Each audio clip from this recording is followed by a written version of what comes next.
Alright, so this is the old motor and trans right here. Alright, take a look. You just want to visually look at it, make sure things line up. This is the new motor, which I have some parts taken apart that I'm inspecting. You want to make sure everything looks the same. Valve covers, intake harnesses. That's one thing that I messed up on. You see 8. Never mind, I messed that up. So 8 and 8 for fuel injectors. So throttle body, it has electronic pedal, cam and crank sensors down there in that area somewhere. You want to make sure literally all of that stuff lines up. The seller I bought this from took both sensors out. Well, one of those sensors out. You see some scarring for the starter right here. This new one came with no accessories, probably because I bought it online.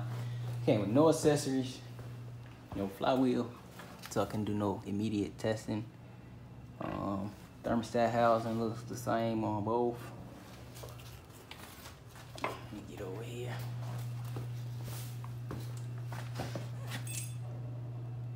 Although it's bent on the other one, I don't know how if they dropped the motor out of the car.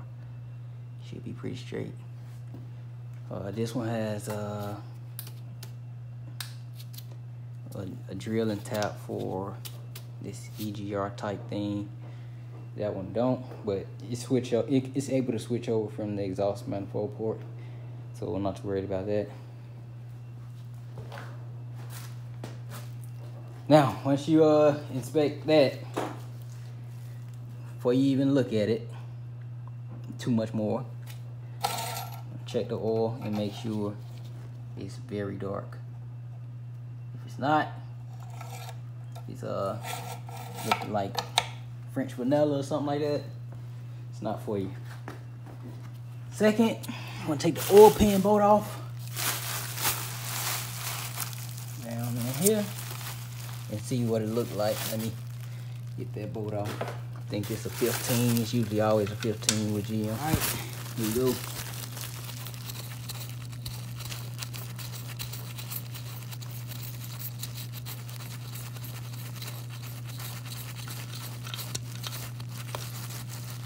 So it's still full of oil. I didn't know you can ship a motor like that. This came from California, just like this. All right, so I'm trying to make this quick, real quick. What I'm gonna do is find me another bolt or something to stick in there. I have a few bolts that's 15 mil from Motor Mounts. Try to get one of these boys in there real quick. Let's see.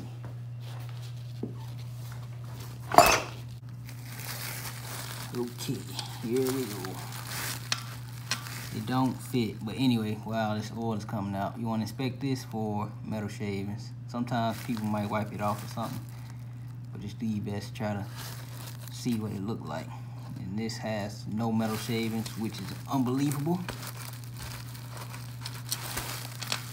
Yeah, that's really unbelievable. I don't believe that. I believe somebody wiped it. But okay, cool. So, depending on time, all these tests you won't be able to complete when you get like home, unless you came to the junkyard or you bought. Unless you came to the junkyard and you only came for one thing, or you just have a lot of time or whatever. But oftentimes you won't see people doing a lot of these checks at the junkyard. So next, you want to get a socket that fits crank bolt, harmonic balancer area, and you want to spin this motor around by hand. So if a motor has been sitting, it got rained on, it could still be good, but it just may be hard to turn it over, right? So you say if you got a motor that's just stubborn, right? You can take all the spark plugs out If it's a V8, go on the side, take all the spark plugs out, spray some WD-40 in there, or some penetrating oil or something, and come back, all right? And you come with a pry bar and a 1/2 inch. I'm using 3/8 because this is a small motor, and it should be able to turn. And when it's turning, you should hear air coming. So I'm gonna try to, I should have brought my stand over here. So just listen.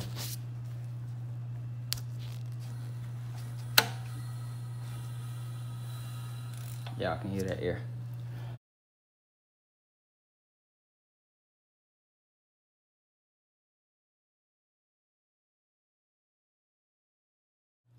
All right, so if the motor has a timing chain, I don't know if you're gonna do this at a junkyard, because I would never do this at a junkyard. It takes a lot of time. So while the motor is rotating, you should be able to hear the chain, and it shouldn't sound like that. So if your motor is clacking like that, the timing chain, you might not want to get it. And if you think you have to get it, or you just can't go without it, inspect. You might have to take the heads off and inspect the valves, because the valves may be bent. So in this case, this motor, I bought it online. I didn't know what was wrong with it. The seller told me it was good. It's obviously not ready to drop in. So I'm in the process of inspecting all cylinders for pressure.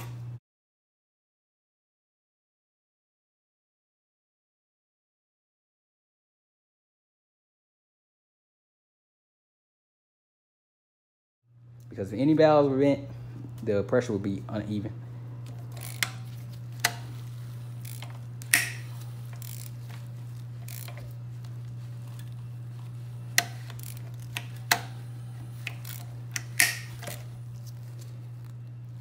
Alright, let me see, because I did something and it's not holding pressure anymore. Give me a second.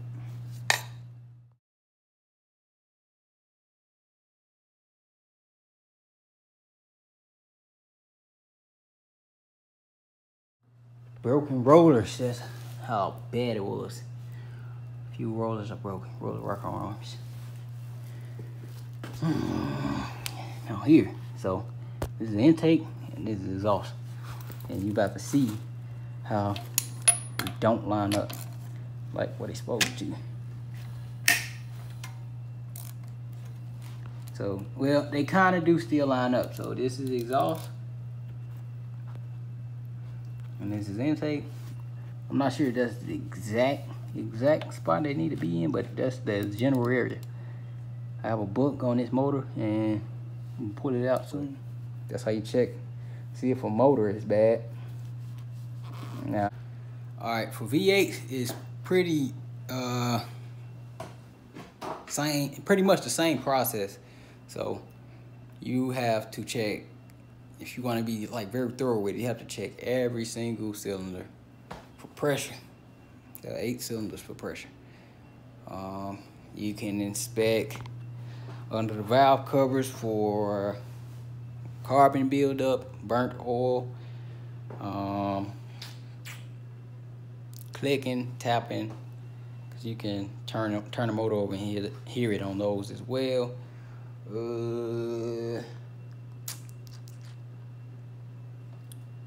Pretty much anything, but that's how you inspect the motor and see if it's bad. And I'm out.